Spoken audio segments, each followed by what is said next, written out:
Assalamualaikum warahmatullahi wabarakatuh. Selamat pagi anak-anak. Masih tetap semangat untuk belajar hari ini. Semoga pertemuan kali ini bermanfaat. Hari ini Buriha akan membahas atau pelajaran hari ini adalah tentang organ gerak manusia dan hewan. Sedang yang dibahas pada hari ini adalah ide pokok suatu paragraf, dan yang kedua adalah organ gerak manusia dan hewan. Kalian tentu tahu apa itu ide pokok. Ide pokok atau dalam suatu paragraf adalah paragraf utama adalah ide pokok dari suatu paragraf. Ide pokok terbagi menjadi berapa anak-anak? Menjadi 3 ya. Masih ingat?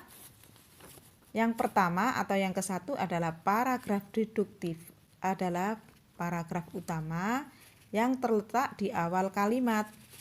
Sedangkan yang kedua adalah paragraf induktif. Apa itu paragraf induktif? Paragraf induktif adalah paragraf utama yang terletak di akhir kalimat. Sedangkan yang ketiga adalah paragraf campuran, di mana paragraf utamanya bisa terletak di awal, di tengah, ataupun di akhir kalimat. Sekarang, organ gerak manusia dan hewan. Ini adalah contoh dari paragraf. Sampean disuruh mencari pikiran utamanya atau paragraf utamanya. Bacaannya, salah satu ciri dari makhluk hidup adalah bergerak atau disebut dengan berpindah tempat atau berpindah posisi. Makhluk hidup akan bergerak apabila ada rangsangan dari sebagian tubuhnya ataupun seluruh tubuhnya. Selanjutnya adalah ganti bab ya, ini ganti pokok bahasan. Gerak pada manusia dan hewan. Gerak pada manusia dan hewan menggunakan organ gerak yang tersusun dalam suatu sistem gerak. Sedangkan sistem gerak manusia adalah tulang dan otot. Tulang disebut alat gerak pasif karena tidak bisa bergerak sendiri. Sedangkan otot disebut alat gerak aktif karena bisa menggerakkan tulang. Otot tersusun dari sel otot yang membentuk serabut otot dan kumpulan serabut otot membentuk otot atau daging.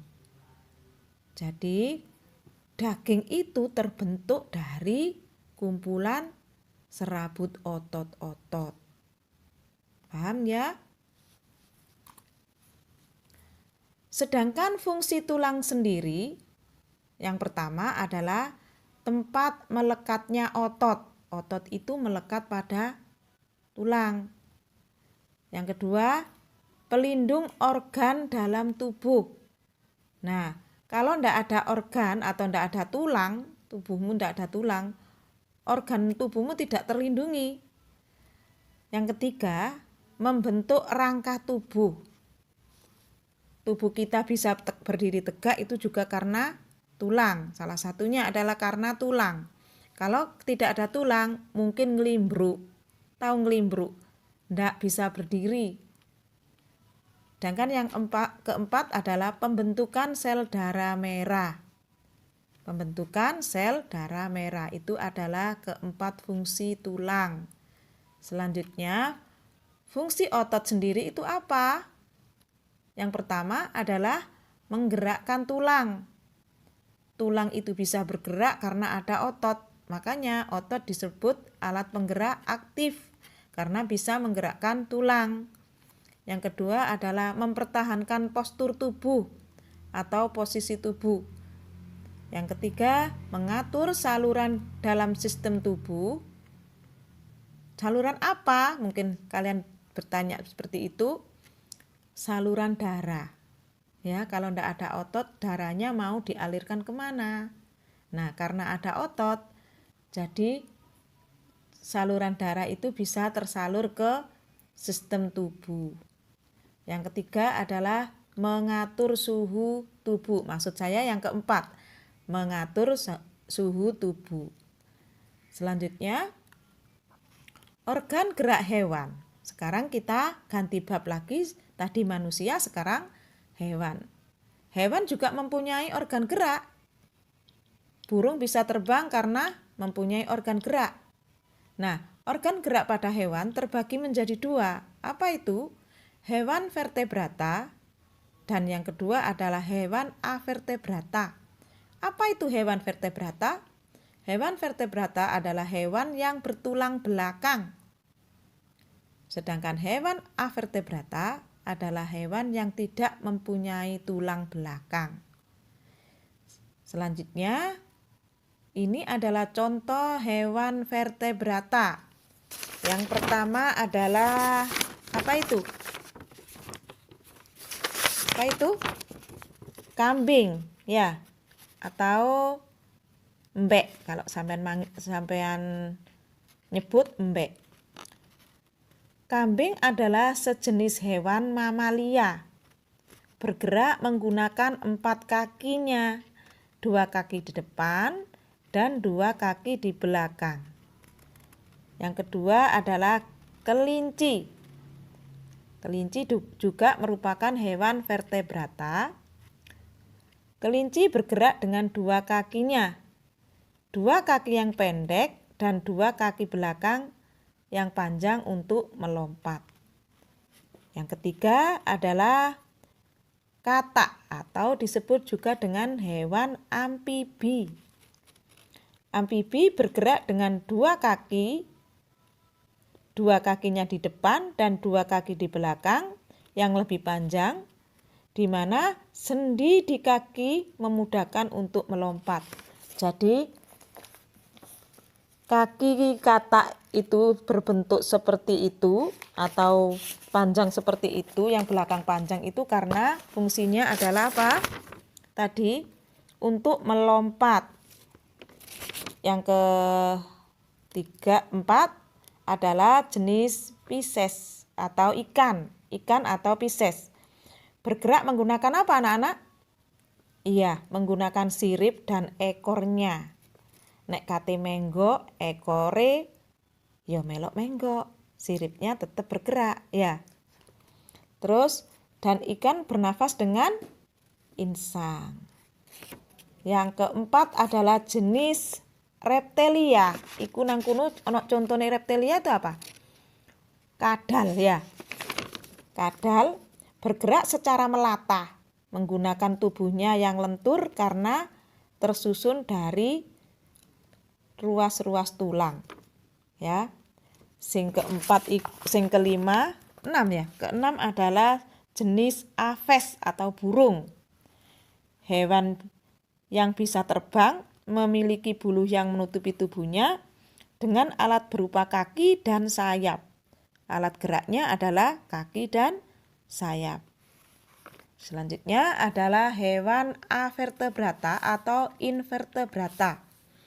Apa saja itu hewan invertebrata? Contoh-contohnya. Nomor 1 adalah kupu-kupu. Bergerak dengan sayapnya yang tipis, namun menempel kuat di tubuhnya. Yang kedua adalah ubur-ubur. Ada enggak Mbak situ ubur-ubur? Nah, ubur-ubur bergerak menggunakan tentakel. Tentakelnya berada di dekat mulut. Terus yang ketiga adalah siput. Siput atau moluska bergerak dengan otot tubuhnya yang lunak dan lendir untuk mempermudah berjalan. Siput itu mempunyai lendir itu karena apa? Untuk memudahkan dia berjalan. Makanya dikei lendir. Sampeyan ngarani jijiki. Ya. Tapi sebenarnya itu adalah mempermudahkan siput untuk bergerak atau berjalan. Sudah? Selanjutnya adalah famous atau cacing, bergerak dengan cara melakukan apa? dengan melakukan otot-otot pada tubuhnya. Tadi kludet itu ya. Bergeraknya itu menggunakan otot. Ototnya di perut atau di tubuhnya. Seluruh tubuhnya itu dipenuhi dengan otot. Sudah? Paham anak-anak? Jadi kesimpulannya hari ini adalah kita belajar tentang apa tadi?